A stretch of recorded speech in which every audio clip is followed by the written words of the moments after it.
Bonjour. C'est un plaisir de vous retrouver chaque semaine.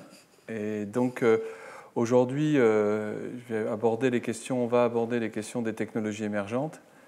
Et j'ai un très très grand plaisir d'accueillir Emmanuel Deleporte, qui est au premier rang, qui est professeur à l'ENS et qui est spécialiste et pionnière. Je pense qu'il faut l'interroger après sur les tout débuts de ce que je vais vous raconter, parce que je pense qu'elle a commencé très tôt avec son équipe à l'ENS Cachan. Et donc voilà, ça sera le deuxième point où elle nous parlera plus spécialement des pérovskites halogénés. Et en fait, elle abordera beaucoup plus les aspects sur les questions liées à la physique et aux propriétés de ce nouveau matériau. Moi, comme chaque fois, je vais essayer de vous faire un cours où j'aborde les questions sur comment les choses s'organisent, le jeu des idées, toujours essayer de redonner et de remonter aux sources. Et comme je disais aujourd'hui, il y a une littérature, je l'avais dit dans la session inaugurale, il y a une littérature extrêmement abondante, des milliers d'articles. Et finalement, j'ai la chance de pouvoir me situer beaucoup au début quand il n'y en avait que quelques-uns. C'est plus facile à voir parce qu'aujourd'hui, c'est difficile, comme je vous l'ai montré dans la leçon inaugurale, c'est difficile après. Aujourd'hui, on a même des méthodes un peu statistiques pour aborder les évolutions. Et voilà, il y a tout un travail qui est à faire et j'espère que de plus jeunes collègues feront toute cette histoire du domaine justement dans la période récente. Alors, comme d'habitude aussi, je vais revenir sur des éléments que je n'avais pas complètement détaillés ou pas présentés lors du cours précédent. Le cours précédent, souvenez-vous, il était consacré aux technologies couche mince inorganiques. Le précédent encore, c'était sur le silicium. On était vraiment dans les matériaux inorganiques, donc pas tellement à base de carbone ou carbone-hydrogène.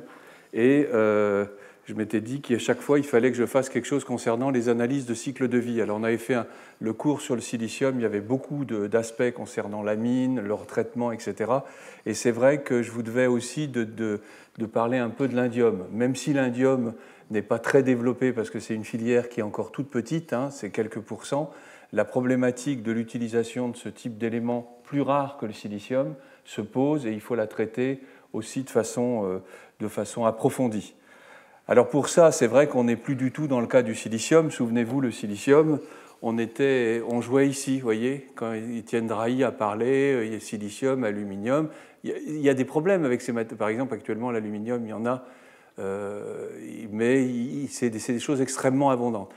Et puis finalement, nous, on traite sur la filière CIGS, par exemple, ou même les nouvelles filières silicium, on voit que l'indium apparaît. Et vous voyez, l'indium, c'est parmi les éléments rares. Ce n'est pas une terre rare, mais c'est quand même un élément rare. Et en fait, la chance qu'on a, l'immense chance, je dirais, c'est que cet indium, on ne cherche pas des mines d'indium. Il est présent dans le zinc, en particulier. Ça veut dire que le zinc est un élément très important au niveau tonnage. Je crois que je les ai indiqués. 12,5 millions de tonnes de zinc ont été extraites en 2018, donc c'est déjà... Et l'indium en représente une petite partie. On a la chance qu'il se condense dans les fumées, il fait des sortes de cendres à base d'indium. C'est comme ça qu'on arrive à le récupérer.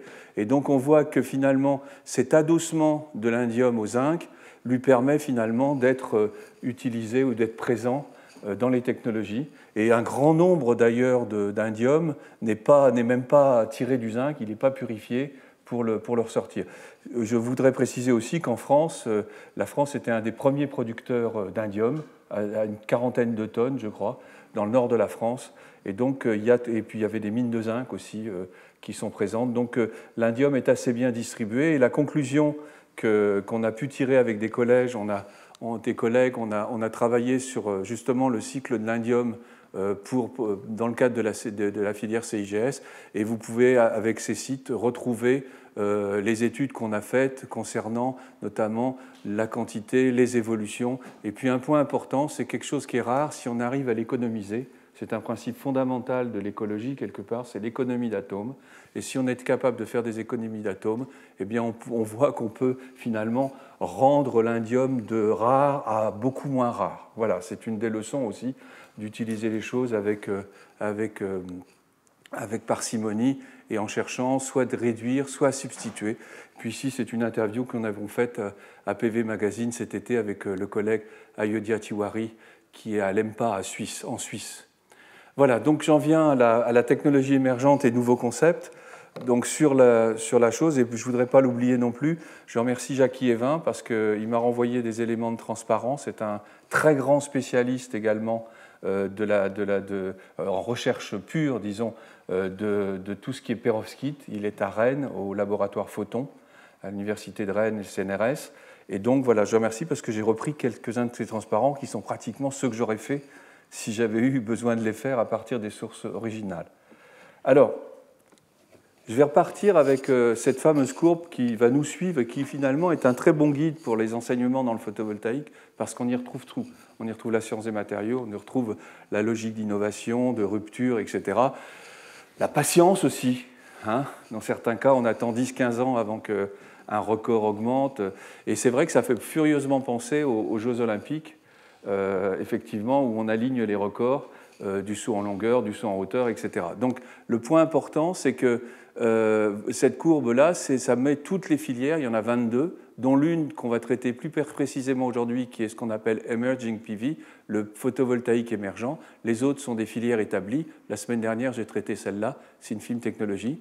Et en fait, ce dont on s'aperçoit, c'est que donc il y a des progressions et on va traiter ces technologies qui sont là, donc les colorants, etc., etc. Et la question qu'on peut se poser, alors ce qui est intéressant, c'est qu'on pourrait imaginer, un montage, je n'ai pas eu le temps de le faire, qui faisait la course en fonction du temps. Et on fait apparaître ici le temps et on regarde ce qui se passe, vous voyez. Et ce qui est intéressant, c'est d'aller vers ce qui se passe dernièrement. Regardez, il y a pas mal de temps que, par exemple, la filière CIGS dont j'ai parlé, elle n'a pas beaucoup bougé. C'est celle-ci, c'est la CIGS, c'est celle qui est en vert plein, c'est ça. Regardez, elle n'a pas bougé depuis 2020. Donc ça fait 2 ans qu'on attend un nouveau record. Il y en a d'autres qui n'ont pas bougé depuis beaucoup plus longtemps. Il y en a d'autres qui viennent de bouger. Donc c'est très intéressant. Regardez celle-là, elle n'a pas bougé depuis 2020. Et boum, il y en a une qui s'est avancée. Regardez celles qui ont bougé ces derniers temps, celles qui ont continué à avancer, celle-là, celle-là, celle-là. C'est en fait l'organique, les cellules à particules quantiques qui sont ici, des cellules émergentes. Vous avez ici, ce qui a beaucoup bougé aussi, c'est les tandems perovskite-silicium. Et puis, on voit que finalement, les autres sont un peu rentrés. Alors, la question, c'est qu'est-ce qui s'est passé depuis? Donc, ce matin, je suis allé sur le site et j'ai regardé les derniers résultats des courses. Et je vois que ça a bougé. Les nouveaux records, c'est ces 3 records qui tombent début 2022. Et ce que vous voyez, c'est que finalement, il y en a une ici qui est en fait un record avec des multijonctions, 4 jonctions, qui atteint aujourd'hui 39,2%. Donc il se passe des choses. Cette filière a bougé.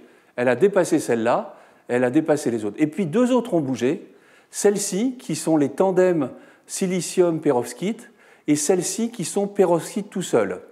Donc on voit donc que finalement, il y a 3 records qui sont tombés dans les derniers mois. Donc on verra ce qui se passera dans les mois suivants, mais ça vous montre un peu l'idée du dynamisme qui est présent.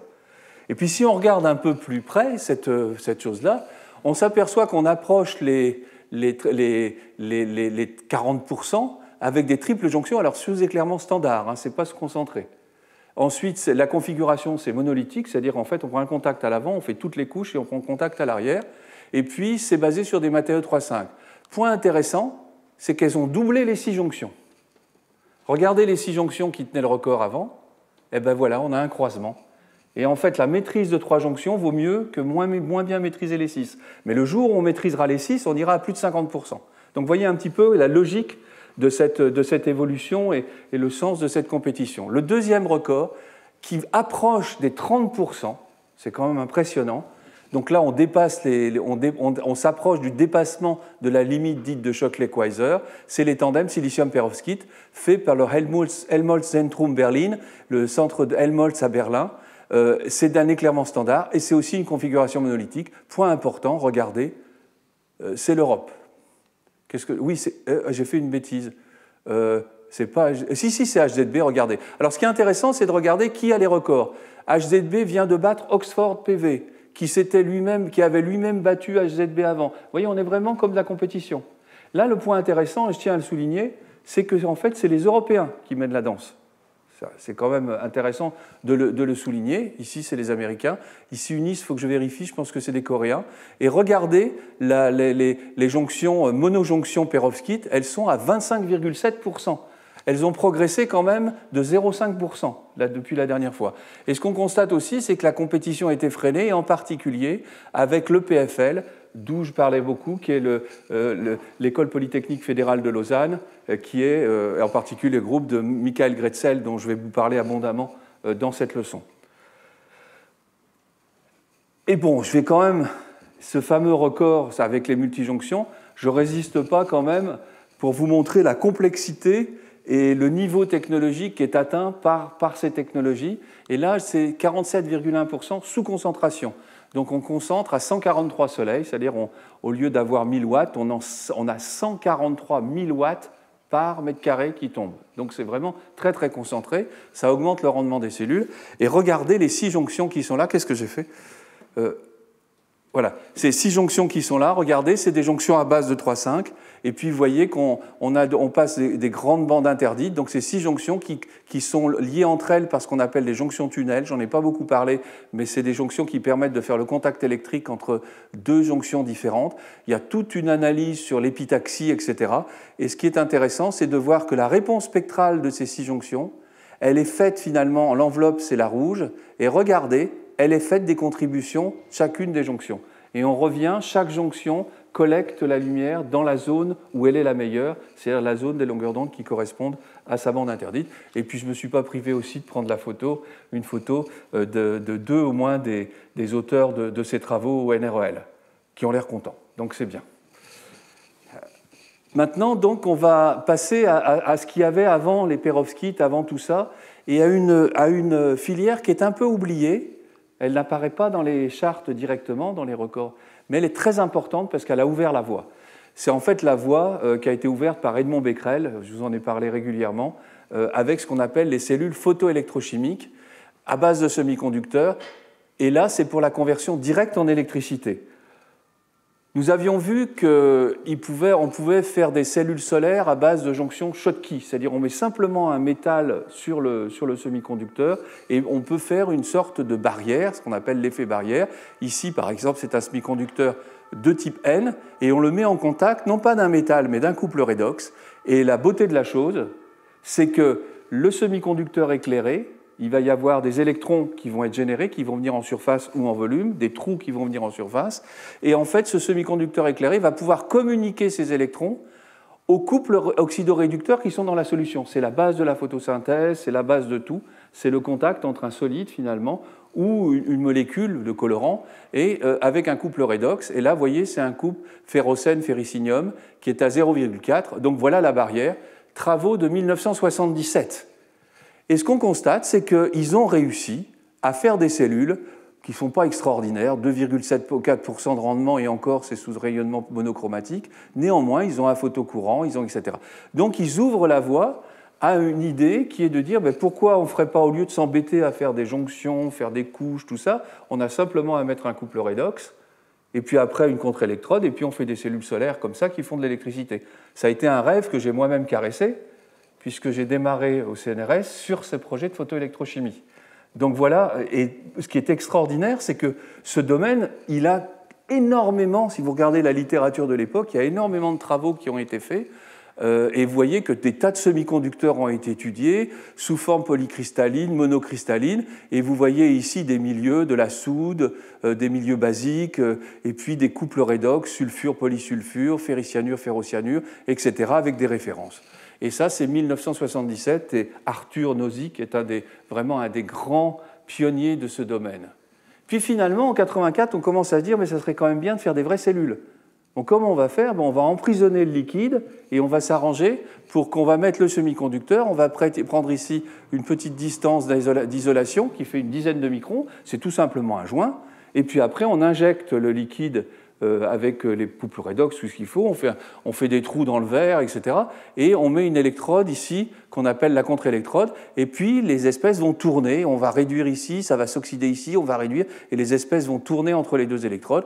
Et donc voilà une structure qui n'est plus liquide, et qui pourrait être une vraie cellule solaire. Et en fait, des travaux ont montré, ils sont arrivés à 14% avec du silicium dans du méthanol dans lequel ils avaient un couple redox encore à base de fer. Vous voyez, du méthylférocène plus 0, donc on retrouve le couple redox, et le milieu n'est pas de l'eau, parce que sinon, le silicium, il s'oxyde. Et il y a plein d'autres systèmes qui ont été étudiés comme ça. Je vais vous en montrer quelques-uns. Voilà, il y avait avec des milieux qui sont des milieux sulfure, polysulfure, sélénure, polysélénure, tellurure, polytellurure. Moi, j'ai travaillé toute ma thèse d'état, je l'ai faite sur les systèmes CDT, tellure. Donc, vraiment énormément travaillé là-dessus. Et en fait, on voit qu'en 78, il y avait 12%, 87, 15%, vous voyez, avec du GAS, et puis le record en 90, et c'est un peu le champ du cygne, de ce point de vue-là, ça a rebaissé. Certains résultats ont été à 17%, mais vous voyez, là, c'est des résultats avec du sélénure de cadmium, avec des ferricyanures, ferrocyanures. Et je voudrais, un peu le point d'orgue des études qu'on a pu faire avec Jacques Vedel, c'était de travailler sur l'absorption des ions à la surface et les conséquences pour les cellules photoélectrochimiques. C'est un travail bon, je suis un peu ému quand je vous le présente parce que ça a été un des points forts du travail effectué sur les mécanismes justement de ces transferts de charge. Et puis finalement, les cellules photoélectrochimiques pour la conversion directe de l'énergie, c'est une autre façon. Pourquoi aller s'embêter de faire des électrons, de remettre, alors qu'on pourrait faire directement de l'hydrogène, réduire le CO2, faire des composés d'intérêt chimique quelque part. Donc on pourrait dire finalement faire de la photocatalyse par l'électrolyse de l'eau qui peut faire de l'hydrogène, la réduction du CO2. Je n'ai pas développé plus cette chose-là pour ce cours. Il y a beaucoup de travaux qui sont faits en particulier, en France en particulier, sur la réduction du CO2. Marc Fontcave, etc., les gens aussi de l'université, Sorbonne Université, enfin il y a énormément, ou à Orsay, Saclay le font. En fait, je voudrais simplement vous signaler, alors si vous ne me reconnaissez pas, c'est une période de Covid, et puis c'était pour la Fête de la Science en 2020, et vous verrez, c'est une vidéo illustrant la découverte de l'effet photovoltaïque grâce à l'effet photoélectrochimique. Alors vous verrez, c'est du silicium, je ne vous en dis pas plus, et puis il y aura quelques bulles, pas du champagne, mais il y aura quelques bulles. En 72, ce thème-là de la conversion directe devient extrêmement important. Vous voyez, 72, c'est pas loin de 73, c'est le premier choc pétrolier. Donc vous voyez un lien entre certaines recherches et l'évolution du contexte de l'époque. Premier choc pétrolier, et deux chercheurs japonais, Fujishima et Honda, finalement, ils découvrent que quand on prend un semi-conducteur qui a une grande bande interdite, la bande de valence est très basse ici, et quand on éclaire ce semi-conducteur et qu'on le met dans l'eau acide par exemple, je pense qu'elle est acide, oui. Eh bien, qu'est-ce qu'on voit? On voit qu'il y a un couple redox qui est intéressant, qui est le couple d'oxydation de l'eau, donnant de l'oxygène et des protons. Et ce couple d'oxydation, on a la chance qu'il soit au-dessus du bord de la bande de valence où arrivent les trous. Et en fait, il se passe que les trous qui sont plus bas, ils sont capables de faire une réaction d'oxydation de tout ce qui est plus haut. Les électrons, c'est le contraire, ils réduisent tout ce qui est plus bas. Eh bien, ce que vous avez, c'est que ils ont mis en évidence la possibilité que le TiO2 avec des H nu, donc avec des photons, va donner des électrons et des trous. Les trous vont oxyder l'eau, et les électrons, par l'intermédiaire d'une autre électrode, vont réduire les protons. Donc, vous voyez, la réaction bilan, qu'est-ce que c'est? C'est tout simplement, il n'y a plus d'électricité dans le circuit extérieur, et c'est la base, vraiment la base de la conversion directe, ça peut se faire sur des colloïdes, etc., de la photoélectrochimie qui va donner directement un produit chimique. Et c'est exactement ce qui se passe dans une feuille d'arbre, avec l'eau qui vient des racines, et puis avec le CO2, etc., etc. Et c'est un sujet qui est en pleine renaissance, évidemment, sur la question du changement climatique, l'épuisement des fossiles, etc. Donc vous voyez, les sujets, ils montent et ils viennent. C'est-à-dire que j'ai connu ces sujets de photoélectrochimie à une époque où ils étaient très très hauts, en particulier grâce aux travaux de Fujishima et Honda, et après c'est tombé un peu dans l'oubli, et puis aujourd'hui ça revient. Donc il ne faut pas... La recherche, c'est aussi une question de continuité dans les idées, dans les travaux. Et alors... La transition s'est faite de façon assez étonnante. Cette idée de photoélectrochimie, elle a switché un peu entre de la photoélectrochimie sur des électrodes semi-conductrices qu'on fait travailler comme des barrières Schottky, à une photoélectrochimie qui va finalement exciter des molécules qui sont à la surface du semi-conducteur. C'est-à-dire que les photons, on ne va pas les faire se faire absorber par le volume du semi-conducteur, mais par des choses qui sont à sa surface. Alors ce qui est extrêmement intéressant, et la continuité vient, c'est que ces mécanismes d'injection sur ce qu'on appelle la sensitisation, la sensibilisation des surfaces, en fait, ont été découverts pour la photographie. Quand vous éclairez du chlorure d'argent pour faire de la photo noir et blanc, comme on dit, les électrons vont réduire, vont faire de l'argent zéro, ce qui va donner la couleur noire, et quelque part, les trous, puisque le chlorure d'argent est un semi-conducteur, il faut qu'il devienne quelque chose. Alors à la base, qu'est-ce qu'ils faisaient? Ils oxydaient l'eau, parce que le chlorure d'argent, c'est un grand gap. Puis on s'est dit, quand même, oxyder l'eau, c'est un peu difficile. Donc on a commencé à mettre des choses qu'on pouvait oxyder facilement. Par exemple, des molécules organiques, des choses comme ça. Et résultat, on a amélioré la vitesse de révélation ou la vitesse d'imprégnation grâce à ces phénomènes. En fait, ça, pour les semi-conducteurs, c'est venu avec un groupe extraordinaire, Heinz Gerischer, qui est vraiment un pionnier au niveau théorique et tout de ces interfaces. Et puis je cite aussi Helmut Tributsch, que j'ai eu la chance de rencontrer quand je suis rentré au CNRS. Il y avait à l'époque ce qu'on appelle un groupe de recherche qui est photoélectrode semi-conductrice. Et donc finalement, l'approche alternative, c'est sensibiliser la surface par greffage de molécules qui vont ouvrir la voie aux cellules à colorant. Pourquoi ? Finalement, l'idée de ces gens-là, donc vous voyez ici, ça c'est une publication, j'ai dû la citer, c'est la même, c'est celle de Gerischer, Tributsch. Ils se sont dit, je vais prendre du ZNO, donc l'oxyde de zinc c'est un semi-conducteur avec une grande bande interdite, il est transparent, au visible, et puis je vais le mettre dans l'eau et je l'éclaire. Évidemment, quand il l'éclaire, qu'il n'y a rien, regardez, il n'y a pas de photocourant. Tout simplement parce qu'il y a très peu de photons qui sont absorbés dans le ZNO. C'est simplement des photons UV, mais UV de chez UV, c'est-à-dire vraiment, il n'y en a pas beaucoup. Donc il ne peut pas y avoir de photocourant parce que tous les autres y traversent. Puis ils ont l'idée, finalement, de rajouter de la fluorescéine dans la solution, qui est un colorant. Ils le mettent dans la solution. Puis que se passe-t-il? Ils refont la manip. À l'obscurité, il ne change pas grand-chose, mais regardez sous éclairement. Sous éclairement, il y a un photocourant qui est généré, et regardez, il arrive quand même à une hauteur, c'est pas beaucoup, c'est de l'ordre de 0,1 microampères, donc c'est très peu. Néanmoins, c'est beaucoup plus que pratiquement 0 avant. Donc on a un effet, et cet effet, il est lié à la présence de ces molécules. Et ce dont on s'aperçoit, c'est que si vous éteignez la lumière, regardez le courant, il revient à 0. Conclusion, c'est bien un photocourant qui est associé à la présence de ces espèces qui viennent se greffer à la surface. Elle greffe à la surface, mais comme c'est un colorant, il absorbe la lumière. C'est pour ça qu'il y a le photocourant. Donc ça veut dire que grâce à ça, on arrive à récupérer les électrons qui sont générés par l'absorption des photons dans le colorant. Et effectivement, ils découvrent de cette façon la sensibilisation des surfaces et l'effet des colorants. Et finalement, ils se rendent compte que la couche qui est importante, c'est la couche adsorbée. En fait, le colorant, il a ce qu'on appelle des fonctions de greffage. Ça, c'est un acide carboxylique. Il y en a d'autres. Il y a avec du sulfate, etc. Il y a plein de groupes qui permettent d'aller s'accrocher à la surface de surface. Et qu'y a-t-il à la surface de ZNO? Il y a des atomes de zinc, il y a des atomes d'oxygène qui peuvent créer des liaisons avec des choses qui viennent de la solution. Donc finalement, la fluorescéine, elle va perdre quand elle est sous forme basique. On voit que c'est un groupement carboxylate. Il y a des O-. Résultat, ils viennent se greffer sur le zinc, sur les atomes de zinc, et on fait une liaison. Et donc on fait à ce moment-là une molécule, c'est de la chimie-sorption, qui vient à la surface. Et l'intérêt, c'est que c'est aussi un pont électronique.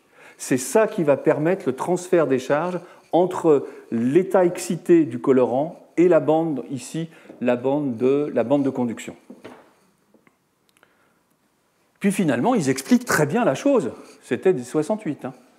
Regardez, ils ont repris le semi-conducteur, ils ont bien compris que ce n'est plus du tout en volume que ça se passe, mais tout se passe à la surface. Et l'idée assez extraordinaire, c'est qu'effectivement, à partir de là, on arrive à injecter, et puis ce trou qui est là, il peut réagir en solution sur des espèces, et on verra que c'est des I-. Et point important, on sait enfin se brancher sur une molécule. on a trouvé le moyen de se brancher électriquement sur des molécules, et ça, c'est une nouveauté extraordinaire par rapport à tout ce domaine. On a réussi à se brancher, et regardez, ça c'est un article dans l'actualité chimique où j'avais détaillé ce genre de choses en 2012. Vous voyez, au lieu d'avoir quelque chose qui fait pas des kilomètres, mais qui fait quelques microns, quelques centaines de microns, 1 nanomètre, on est capable d'aller chercher de l'information, en l'occurrence ici du courant, sur 1 nanomètre, et on peut très bien dire quelle va être la tension maximale, et on passe du niveau HOMO, on va passer au redox, et de l'autre côté, ça passe, on a bien séparation des paires électrons-trous. Puis finalement, comment est-ce que ce que vous avez noté, c'est que le courant est extrêmement faible, 0,1 microampère par centimètre carré. Une cellule silicium, ça donne 40 milliampères par centimètre carré. Donc faire du photovoltaïque avec ça, forget about it, comme on dit. La seule façon de s'en sortir, et ça c'est la belle découverte du groupe autour de Michael Grätzel, c'était de se dire, mais c'est parce qu'il n'y a qu'une seule surface. On a une plaque de verre, et la plaque de verre ou la plaque de ZNO, elle est plate, il n'y a pas de rugosité. Mais si jamais on est capable d'avoir une surface rugueuse, où cette fois-ci on ne va pas absorber une seule monocouche sur une surface d'1 cm², si elle est rugueuse et qu'elle fait plus 10 cm², etc., on aura beaucoup plus de molécules qu'on va absorber la lumière. D'où l'idée de se dire, on va travailler avec des nanoparticules. On va prendre du ZNO ou le TiO2, on va le prendre en poudre, on va mettre la poudre au scalpel sur une plaque de verre ou une plaque conductrice, et puis on va chauffer tout ça, et quand on chauffe, on va faire ce qu'on appelle du frittage. Les particules vont se joindre les unes aux autres, et elles vont pouvoir communiquer électriquement les unes avec les autres. Et quand on trempe ça dans une solution qui contient la molécule de fluorescéine, ou de l'éosine, ou tout ce qu'on veut, alors qu'avec la plaque de verre où le ZNO est resté blanche, on ne voyait pas, il y avait une monocouche, donc on ne pouvait pas rien voir. Il fallait des systèmes sophistiqués pour les mesurer. Là, qu'est-ce qu'on voit? Elle devient rouge tout de suite. Pourquoi? Parce que la surface interne atteint plusieurs centaines de centimètres carrés par centimètre carré. Donc ça veut dire qu'en fait, on va rendre complètement rouge la surface grâce au graphage d'une monocouche partout. Et là, visiblement, on peut multiplier la surface développée de 1 cm² à 1000 cm² pour la même surface. Et ça, c'est quelque chose d'extraordinaire parce que d'un seul coup, ça devient quelque chose qui convertit efficacement la lumière en électrons pour faire des cellules solaires. Et puis finalement, comment ça communique? Finalement, du côté ça communique du côté ici du TiO2, les électrons sont transférés dans le TiO2, mais les trous, ils vont oxyder de l'iodure qui est en solution. Et cet iodure va aller à la contre-électrode et va faire un tour, donc ils vont se promener, et ils ne vont pas arrêter de faire des cycles. Plus la distance est courte, mieux c'est, parce qu'il y aura moins de résistance, donc on voit le principe des cellules à colorant. Puis finalement, 1991, alors là, grand coup de tonnerre, la publication sur ces domaines, où on voit qu'en fait, on fait une vraie cellule solaire, donc c'est Brian O'Regan, que j'ai connu à une époque, et Michael Grätzel, qui mènent, et voilà le schéma de principe, et vous voyez qu'eux, ils ne sont pas pris de la fluorescéine, ils ont pris un complexe artificiel fabriqué de ruthénium, et vous voyez que ce complexe, il a les groupements carboxylates pour se greffer à la surface, et regardez ce qui se passe, la réponse spectrale, si vous êtes qu'avec le TiO2, comme c'est de l'UV, on n'a pratiquement pas de formation d'électrons. Et regardez, quand on rajoute le ruthénium ou le complexe, on arrive à collecter jusqu'à 700 nanomètres de façon très efficace. Donc on est capable de convertir, et grâce à cette approche, ce concept, on a pu faire des cellules très efficaces. Alors là, je fais un récapitulatif, mais il n'est pas... Voilà, c'est un récapitulatif qui donne tous les éléments pour visualiser. Il y a des réactions à l'anode. Donc à l'anode, qu'est-ce qui se passe? C'est qu'un électron, c'est le niveau HOMO, il voit la H nu, il passe en... Qu'est-ce que j'ai fait ici? Ah oui, il passe en E LUMO et H HOMO, donc voilà, il saute. Le E LUMO, il transfère dans la bande de conduction du semi-conducteur, et le trou qui est resté ici, le trou d'électron qui est resté en dessous, lui, il voit un réducteur qui vient d'électrolyte, il transfère il attrape l'électron, et puis ça revient en fait à remettre un électron, et vous voyez qu'à l'anode, ça boucle et ça tourne. Après, il faut transporter dans l'électrolyte. Il faut que l'oxydant il aille de l'électrode ici à la contre-électrode, et il faut aussi que le réducteur qui a été fait par la réaction de réduction ici revienne à sa place. Et enfin, la réaction à l'anode, c'est une réaction très simple, c'est une électrochimique tout à fait classique, l'oxydant qui prend un électron et qui se réduit. Et en fait, on a la fameuse notion de potentiel redox, et on voit que le VOC de cette structure va être en fait la différence de niveau entre ces deux niveaux-là. Voilà pour le principe. Et puis finalement, on s'aperçoit qu'on change le couple redox, il y a toute une possibilité de variation, et on voit apparaître finalement qu'en fonction du colorant, on va pouvoir déplacer finalement le front d'absorption de la cellule à colorant qui est ici. Alors ce qui est intéressant aussi, c'est de se dire, est-ce que dans le processus d'innovation ou de découverte, est-ce que c'est une découverte qui est née, encore une fois, toute seule, ou est-ce que cette découverte a des racines?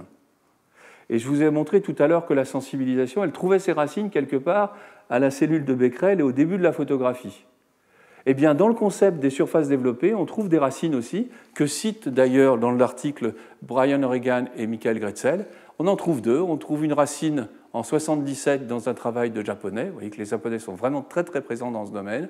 Et puis on en trouve une autre qui est intéressante parce qu'elle vient de Pierre Chartier, qui était à Strasbourg. J'ai connu quand je suis rentré au CNRS, qui travaillait déjà à la sensitisation, puisque ce domaine il était existant, d'électrodes faits par des céramiques. Comment fait-on des céramiques? On prend des poudres et on les concave. Et le groupe de Strasbourg, donc de laboratoire d'électrochimie et de chimie physique, qui correspondait avec l'Institut de physique, eh bien, qu'est-ce qu'il a fait? Il s'est rendu compte que s'il mettait du dinonadécylruthénium 2 en face de la poudre de TiO2, je crois que c'est des TiO2, regardez, ils avaient un courant qui était cette fois-ci de l'ordre de 0,2-0,3 milliampères par centimètre carré. Donc un gain pratiquement de 3 ordres de grandeur, on passait du micro au milli. Qu'est-ce qui s'est passé? Regardez ce qu'il écrit dans la conclusion. Même s'il est prématuré de spéculer sur tout futur technologique d'un tel dispositif, il est intéressant quand même de faire remarquer qu'il est possible par ce moyen de faire de la production d'oxyde céramique de façon peu chère, à grande échelle, voilà, et puis comme elles sont déjà connues dans les domaines de l'électroacoustique avec les céramiques. On voit quand même qu'il y a des ponts entre l'électroacoustique, donc les propriétés des céramiques, et le photovoltaïque par cet intermédiaire. Moreover, et de plus, les céramiques ont l'avantage d'augmenter la surface d'électrode et permettent d'utiliser bien mieux la lumière diffuse. Et voilà. Qu'est-ce qu'on voit? Le signal, j'appelle ça les signaux qui sont donnés dans les publications des chercheurs. Il y a souvent des petits, un peu comme le petit poussé, ils jettent des petits cailloux et d'autres chercheurs se saisissent de ces petits cailloux, ils ne se rendent pas compte, ils lisent, et c'est comme ça qu'avance la recherche. Mais voyez que déjà dans ce papier, en 81, c'est-à-dire 10 ans avant, il y avait cette amorce finalement de réflexion sur la surface développée. Alors qu'en électronique, de façon classique des semi-conducteurs, les physiciens ont horreur de la rugosité. La rugosité, ça amène des tas de problèmes, des recombinaisons, des tout ça. On voit que cette fois-ci, notre rugosité, elle est positive, parce qu'on a un système qui travaille avec l'interface. Et puis finalement, je me suis amusé là, dans ces deux transparents à regarder finalement, et si on faisait ça avec des épinards, et si on faisait ça, puisque c'est des colorants, la nature est pleine de colorants, et là regardez, des gens qui ont fait des cellules solaires en 2010 avec des dyes naturels extraits d'épinards, et peut-être quelqu'un ici connaît le nom français d'Hypomoea. Quelqu'un le sait? Moi, je ne sais pas, je n'ai pas regardé. Et regardez, ce n'est pas des rendements élevés, hein, c'est des rendements de l'ordre de 0,1%, mais en fait, ils ont travaillé avec de la chlorophylle, ils ont regardé une orange sicilienne, ils ont aperçu que finalement, ils avaient des rendements. Et donc, vous voyez que ça fonctionne aussi avec n'importe quel colorant qu'on met sur ces surfaces. Et ce qui est passionnant, c'est de voir que finalement, même plus tard, en 2015, regardez, vous avez une conférence sur les énergies alternatives dans les pays en développement et les économies émergentes. Et puis, il y a des gens qui s'intéressent à qu'est-ce qu'on peut faire avec de la chlorophylle. Et là, c'est un travail qui vient de Malaisie. Regardez, vous prenez vos feuilles d'épinards ou de tabac. Il paraît que c'est pas mal aussi, les feuilles de tabac. Vous les broyez. vous mettez de l'alcool, ça passe en solution, la solution est faite, et puis vous mettez ça comme ça, donc vous arrivez à voir votre chlorophylle qui est dans votre solution, ça peut être de l'alcool, ça peut être de l'eau, et puis vous faites le petit système à 2 électrodes, là, et vous avez une cellule à colorant, et qui obtient 0,3-0,4%. Et puis, ça a été très loin, parce que finalement, il y a des revues qui ont été faites en 2012, où alors là, vous avez tout, les anthocyanines, vous pouvez voir la chlorophylle, tout ça, c'est ce qui a été fait à partir. Donc il y a vraiment eu des études très intéressantes sur les colorants naturels. Néanmoins, avant de prendre de néanmoins, je voudrais vous montrer qu'on a beaucoup travaillé aussi là-dessus. Donc on a fait un travail pendant des années, un peu comme sur l'électrolyse et les choses qu'on avait fait la semaine dernière, sur ces cellules à colorants. Et en fait, on s'est emparé un peu du sujet grâce au dépôt de ZNO par électrolyse, où on était capable de faire des nanostructures ici, regardez, avec une surface poreuse absolument considérable, et on arrivait à faire pousser le ZNO sur des colonnes, et donc notre idée, c'était de dire, faisons une structure hiérarchique, ça c'est les autoroutes à électrons, ça c'est les autoroutes à iode, et entre les deux, c'est là qu'on capte le Soleil avec cette petite structure.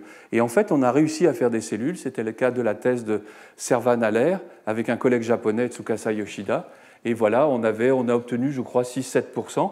Et puis finalement, après ces études-là, les cellules à colorants, on en a moins fait, on est passé après au perovskite, comme on va le voir. Et puis finalement, j'ai regardé où en était le domaine aujourd'hui.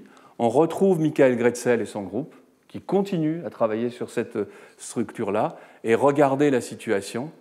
Ils arrivent à un rendement, alors je ne l'ai pas ici, il est de 13,5%.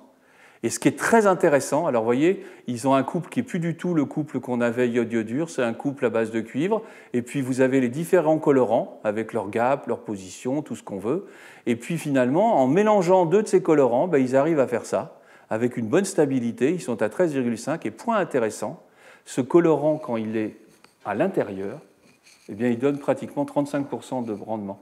Donc ça veut dire que les applications indoor, comme on dit, peuvent être intéressantes, mais c'est pour vous montrer comment ce domaine est monté. Alors il n'est pas monté à 20%, comme on va le voir pour les perovskites, mais il est monté à un niveau quand même, 13,5%, ça ne se trouve pas sous les sabots d'un cheval, comme on dit. Voilà, et puis sinon, regardez le couple, enfin, c'est un paradis pour chimistes organiciens ou métal-organiciens, c'est vraiment un domaine où vraiment il y a énormément de choses à faire. Et puis finalement, comment le concept de réseau interprénété a fait décoller le photovoltaïque organique? Irruption des nanostructures dans le photovoltaïque. Donc on voit une autre chose, cette rugosité, ces nanostructures vont influencer l'ensemble du domaine et en particulier le photovoltaïque organique. Pourquoi? Quand on travaille avec un semi-conducteur, et je pense que Emmanuel va reprendre, comme tout le monde a parlé, voilà, quand on travaille avec un semi-conducteur, il n'y a pas de souci. Quand on éclaire, on crée une paire électron-trou, et puis l'électron et le tronc se baladent pratiquement libres. Ils sont séparés, ils se baladent, ils vont au contact, etc., etc. Donc, conclusion, on peut travailler sur des distances allant de 1 à 500 microns, par exemple, pour du silicium. Et on collecte sur de longues distances, on peut faire des couches empilées, une couche P, une couche N. On peut avoir finalement le photovoltaïque classique. On sait que les matériaux moléculaires, les molécules sont d'excellents matériaux photoactifs. On l'a vu avec les colorants précédemment. On sait qu'ils sont... Malheureusement, ils n'ont pas les mêmes propriétés. Quand on les éclaire, au lieu que l'électron et le trou soient libres de se balader, ils restent liés ensemble, on appelle ça des excitons. Et cette liaison fait en sorte que finalement, oui, parce qu'en fait, le plus et le moins s'attirent, et ils n'arrivent pas à être séparés, pour X raisons qu'Emmanuel, je pense, précisera. Eh bien, ensuite, ce qui se passe, c'est qu'ils peuvent diffuser sur de très courtes distances, de 10 à 20 nanomètres, et puis après, qu'est-ce qu'ils font? Ils reviennent à leur place, et souvent, ils réémettent de la lumière. Ça fait de très bons matériaux luminescents. Par contre, pour aller collecter ça, sur 20 nanomètres, alors là... Donc, quand on a commencé à mettre une couche de type N, une couche de type P, finalement, les rendements étaient mauvais, étaient bien plus mauvais que ceux qu'on avait sur des semi-conducteurs. Jusqu'à ce qu'on se dise, finalement, s'il y a une interface, quand il y a une interface, ce qui est intéressant, c'est que si l'exciton arrive à l'interface à un endroit où l'électron peut tomber et le trou rester, vous voyez, le trou il ne peut pas passer là parce qu'il y a une grande barrière, eh bien on va séparer l'exciton, donc on va récupérer l'électron et le trou grâce à cet effet d'interface. Donc l'interface va jouer un rôle extrêmement important et on arrive à séparer. Et vous voyez qu'on retrouve une situation comme les semi-conducteurs. Donc en fait, voilà la situation. Il faut, pour que ça fonctionne, qu'il y ait à distance à moins de 20 nanomètres, il faut qu'il y ait une interface qui ait cette particularité-là, de façon à ce que les deux puissent être séparés. Et puis finalement, une fois qu'ils sont chacun dans leur circuit, quelque part, ils sont contents, ils n'ont pas envie de se recombiner, ils sont loin l'un de l'autre. Donc résultat des courses, si on met un contact qu'on appelle un Hall Transporting Layer, un contact qui va récupérer les trous, on le met là, ben il va le récupérer, et on met un contact ici, on va récupérer les électrons. Donc on a une situation qui est assez simple, on a vraiment appris à condition que les interfaces soient à moins de 20 nanomètres. Donc vous vous rendez compte? Comment on peut faire? On prend les analogues de cuisine. Alors je ne sais pas s'ils ont pensé à ça, mais je sais que cette image est souvent revenue dans certaines publications. Je suis allé plus loin, je suis allé rechercher grâce à Google des photos. Ici, vous avez une structure couche par couche classique. Ici, vous avez l'espèce moléculaire A, l'espèce moléculaire B, etc. Ça fait de très mauvaises diodes. Ça fait de bons plats, mais ça fait de mauvaises diodes. Puis finalement, qu'est-ce qu'on fait? On mélange tout ça, et le rouge va se mélanger partout. Il va rester, bien sûr... Alors imaginons que l'absorption de la lumière se fasse dans le rouge. Vous voyez, elle va se faire en volume. Et ce qui est intéressant, c'est qu'à chaque fois que c'est généré dans la sauce tomate ici, eh bien, les électrons passent dans les spaghettis, et les trous restent dans la sauce tomate. Donc, résultat, si vous êtes capable d'avoir un contact qui prend un bon contact sur la sauce tomate, c'est bon, vous récupérez les trous, et de l'autre côté, vous récupérez les électrons sur les spaghettis. Et la base de ça, c'est effectivement ce qui a été fait, et en particulier en 2009. En 2009, on a commencé à faire du mélange. On a pris les deux espèces, le PCBM, alors vous voyez, c'est le ballon de football dérivé ici pour qu'il soit soluble, et puis ici, c'est un polymère transporteur de trous. On les mélange, on les met sur quelque chose, sur du TiO2 par exemple, et puis après, on remet quelque chose d'autre qui est en fait un conducteur ici. Donc on met sur des TiO2, ici on met un polymère. Vous voyez, je vous avais parlé de la découverte des polymères conducteurs dans la session inaugurale. Vous avez ici ce polymère conducteur qui doit être conducteur d'électrons, je crois. Et donc vous avez ici quelque chose de très intéressant, c'est que vous avez ici le mélange dans lequel vous avez les deux qui sont ensemble, mais il n'y en a qu'un seul qui communique avec le TiO2 et avec l'aluminium, et l'autre, les trous vont sortir à l'ITO, et le tour est joué. Et à partir de là, ils ont réussi, grâce à l'optimisation de leur mélange, alors vous voyez que c'est vraiment du mélange, ça c'est dans la même publication, regardez en fonction du mélange. S'ils sont tout seuls, ce n'est pas très bon en réponse spectrale, s'ils les mélangent bien, ça va jusqu'à 70%. Et là, on a des rendements qui commencent à tourner autour de 6-7%. Et voilà, on découvre qu'en fait, en mélangeant les deux, on va pouvoir créer une cellule solaire qui a des caractéristiques tout à fait correctes. Et puis, les derniers résultats, ou ce type de résultat aujourd'hui, on est à environ 16% de rendement, et on va vers du 16 ou du 17%. Donc on voit que ce domaine-là a développé, est en train d'émerger avec des rendements élevés. Et regardez les procédés de dépôt, c'est des procédés qu'on appelle à la tournette, c'est du spin coating, c'est des méthodes qui n'ont plus rien à voir avec l'évaporation dont on parlait tout à l'heure. C'est plus proche de l'imprimerie. Et voyez comment c'est représenté. C'est représenté complètement interpénétré, un peu comme les spaghettis et la sauce tomate que je vous ai montré tout à l'heure. Il y a eu de gros progrès, bien sûr, sur les transporteurs de trous, transporteurs d'électrons, etc. Il y a eu énormément de travail. Puis finalement, on arrive aux sources des cellules perovskites. Eh bien, aux sources des cellules perovskites, il y a des gens qui se sont posé la question, c'est quand même embêtant d'utiliser des molécules, même si c'est des molécules de colorants, parce qu'il n'y en a qu'une. Donc une molécule, ça n'absorbe pas beaucoup. Est-ce qu'on ne pourrait pas faire mieux et faire communiquer faire communiquer les espèces qu'attrapent, que ce ne soit pas un semi-conducteur volumique, mais on va le faire avec des nanoparticules. On se dit, finalement, est-ce que je ne pourrais pas absorber sur le TiO2 des nanoparticules de choses qui sont très connues pour les propriétés de luminescence, de l'arsénure de l'indium, l'arsénure gallium, du phosphure d'indium, du sulfure de plomb, du CDS, du GRS, etc. Et donc voilà le concept qui a été développé. Et ça, c'est un concept qui date en 2008. Vous voyez, on est encore...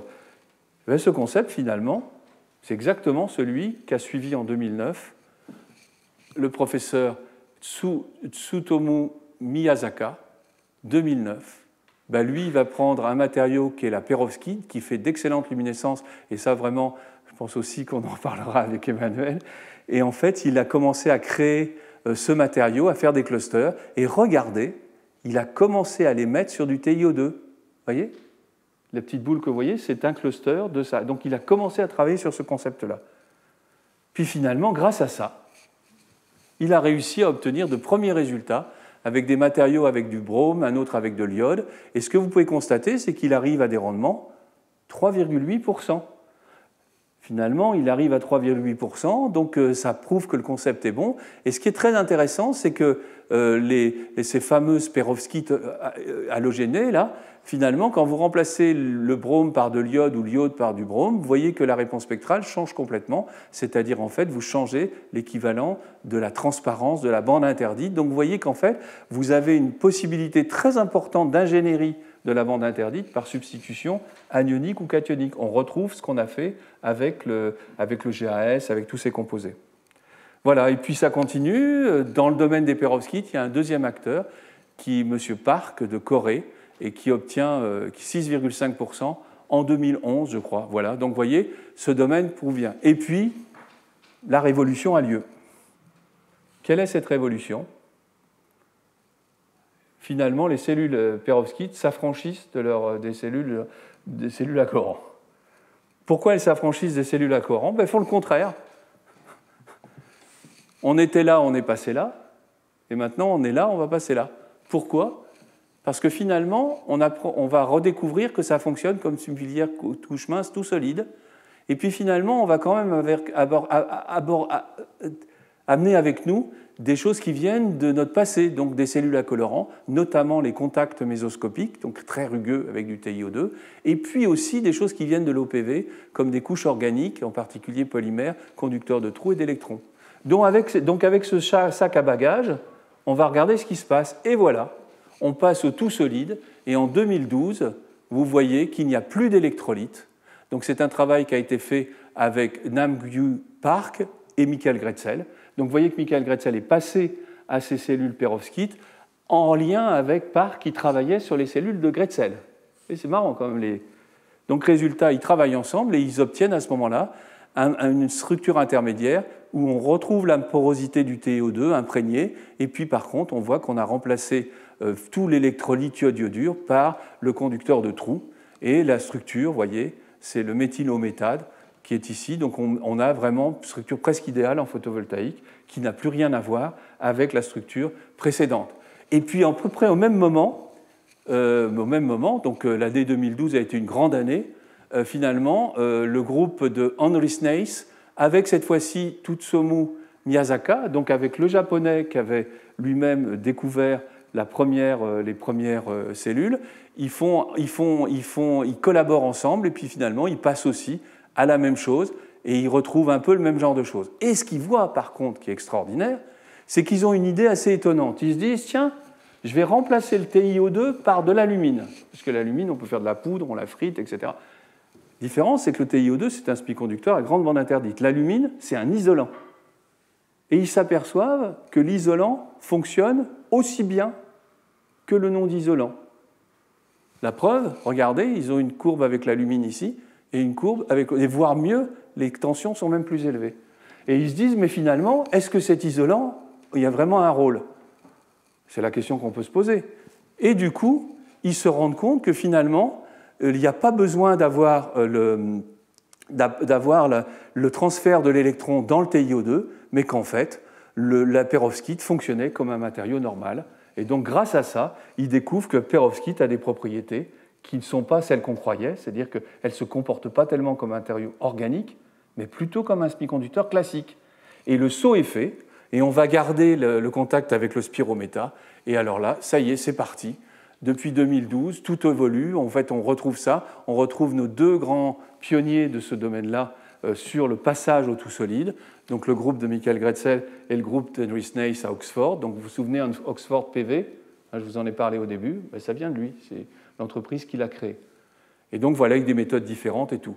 Et puis finalement, regardez ce qui s'est passé entre 2009 et 2022. Ce matin, HZB, c'est pas HZB, c'est l'UNIST ici, 25,2%. Nouveau record. Ici, un nouveau record. Vous voyez que 2 nouveaux records sont venus avec quoi? Avec les perovskites. 2 naissances de nouvelles technologies. Regardez, on a considéré qu'en 2012, finalement, c'était une nouvelle technologie qui était apparue. Et dans la courbe de NRL, vous voyez qu'elle démarre en 2012. Je vous ai montré toute son histoire avant. Et puis regardez, il y en a une autre qui démarre à partir de 2016. C'est les tandems silicium-perovskite. Et regardez, vous arrivez à ce niveau-là. Et vous voyez qu'il y a eu toute une bande. Regardez, ici, c'était la première révolution, quelque part, où on a enlevé l'électrolyte, mais on a gardé les choses un peu poreux, etc., etc. On a quand même fait une chose, c'est qu'on a changé ici, c'est un polymère conducteur.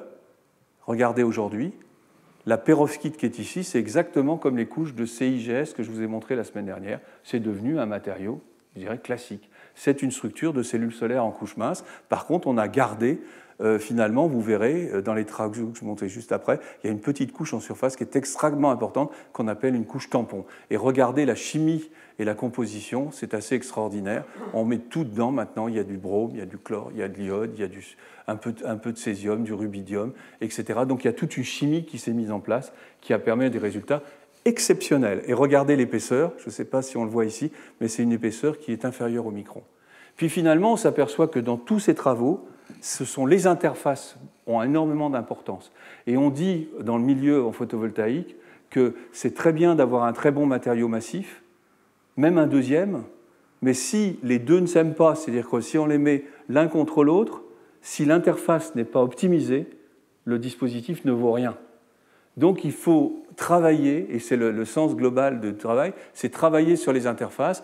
Et je vous recommande cet article, on retrouve Michael Gretzel, on retrouve René Janssen, qui est un chimiste, c'est un spécialiste de l'OPV, qui est, alors il doit être hollandais, il est hollandais, David Mitzi, qui est très très bien, qui était chez IBM, qui a découvert d'ailleurs le CZTS, et Edouard Sargent aussi, qui travaille sur pas mal de choses en photocatalyse, je crois. Et regardez toutes ces nouvelles technologies qu'on voit ici, qui sont très liées à ces problématiques d'interface. Vous avez ici une technologie que je ne vous ai pas détaillée, qui est les technologies à particules quantiques, Quantum Dot Solar Cell, Quantum Dot Solar Cell, c'est ça. Et puis vous voyez, c'est des particules qui sont agglomérées. Et puis on a parlé un peu du CIGS et du rôle des joints de grains la dernière fois. Vous voyez que là encore, c'est des propriétés d'interface. Pour ça, il y a aussi tout un travail qui a été fait par, c'est l'occasion de saluer Philippe Schulz, David Cahen et Antoine Kahn, qu'on se connaît bien. Et en fait, il y a même cet article revu. Tout se passe alors aux interfaces. Voilà la question. Et en fait, tout l'article travaille sur ces différentes interfaces. Qu'est-ce qui se passe? Comment les ions arrivent? Quelle méthode il y a à utiliser pour faire des mesures? Parce que c'est bien de dire qu'il faut étudier les interfaces, mais avec quelle méthode? C'est là qu'on fait affaire avec du synchrotron, de l'XPS, des méthodes extrêmement avancées de caractérisation. Et vous voyez ici un détail de tous les mécanismes, je vous en ai un petit peu parlé, qui se passent à l'interface. Et que c'est grâce à cette compréhension qu'on ira encore plus loin, qu'on arrivera à atteindre ces fameux 30%, etc. Et sinon, ce qui est tombé sur les scripteurs hier ou avant-hier, c'est finalement un travail de l'IPVF, donc du groupe du programme dirigé par Jean Rousset. Je sais qu'il y a aussi beaucoup de travaux qui sont faits aussi en collaboration avec l'INES à Chambéry sur ce domaine. L'objectif, c'est de faire des tandems silicium-CIGS et regardez, ils ont obtenu un mini-module ici avec un rendement de 17%. Et regardez la caractéristique. Et la méthode de dépôt, c'est une méthode de dépôt qu'on appelle du slot die. Alors, slot, je sais ce que ça veut dire, c'est une fente. Et die, je crois que c'est quelque chose qui tombe. Donc, en fait, vous voyez, on charge une sorte de petit râteau, une sorte de pinceau étendu. On le charge avec un liquide qui est du PBI2 dissous dans du diméthylformamide et du DMSO, diméthylsulfoxyde. Donc, vous voyez, c'est tout un... Voilà, on les mélange, on met là. Et puis, on en met un autre qui contient justement le cation inorganique qu'on va vouloir mettre. Donc du méthylammonium iodide, méthylammonium bromide ou méthylammonium chloride. Vous voyez, donc tout le monde a sa place. On le met dedans, on injecte, et puis on recouvre ça comme au pinceau, un peu comme un pinceau. Donc on est vraiment dans du photovoltaïque fait au pinceau dont rêvaient beaucoup d'anciens du domaine. Vous voyez, on part de SNO2, on dépose une couche de PBI2, et puis cette couche, on la transforme en perovskite parce que à température ambiante, l'ion méthylammonium rentre dans le réseau de PbO2 et est capable de fabriquer cette fameuse perovskite. C'est extraordinaire. La réaction se fait sans chauffer, elle se fait à température ambiante. Peut-être qu'il monte à 100 degrés, mais enfin, donc ça peut être fait sur des plastiques. Vous voyez un peu toutes les avancées qu'il peut y avoir. Et puis, ce qui est important, c'est même dit en titre, je vous ai parlé l'autre jour de Chemical Base Deposition, la méthode de dépôt en solution, sur laquelle j'ai travaillé peut-être une vingtaine d'années. Et bien, cette méthode, elle est au goût du jour à nouveau, dans la mesure où elle permet de déposer la couche de SNO2, qui est cette petite couche ici, regardez, à la surface, et qui joue le rôle fondamental. Il suffit de 20 nanomètres, et ces 20 nanomètres permettent de faire la perovskite et le FTO, c'est fluorine tin oxide, ça communique très bien, il n'y a pas de défaut, et regardez, on remet du spirométa et une couche métallique, ici de l'or, mais demain ça peut être du carbone, ça peut être ce qu'on veut. Voilà, je termine en vous disant que si vous voulez retrouver des présentations qui ressemblent à celles que je vous ai faites, mais en direct et par leurs auteurs, on a eu la chance d'avoir, lors du symposium Edmond Becquerel, un témoignage absolument passionnant. Vraiment, je vous recommande d'aller l'écouter. Il s'était fait en plein confinement. Vous voyez, on était en plein confinement. Ils étaient tous les deux dans son chalet suisse pour Michael, et puis je sais, Henry devait être à Londres quelque part, voilà.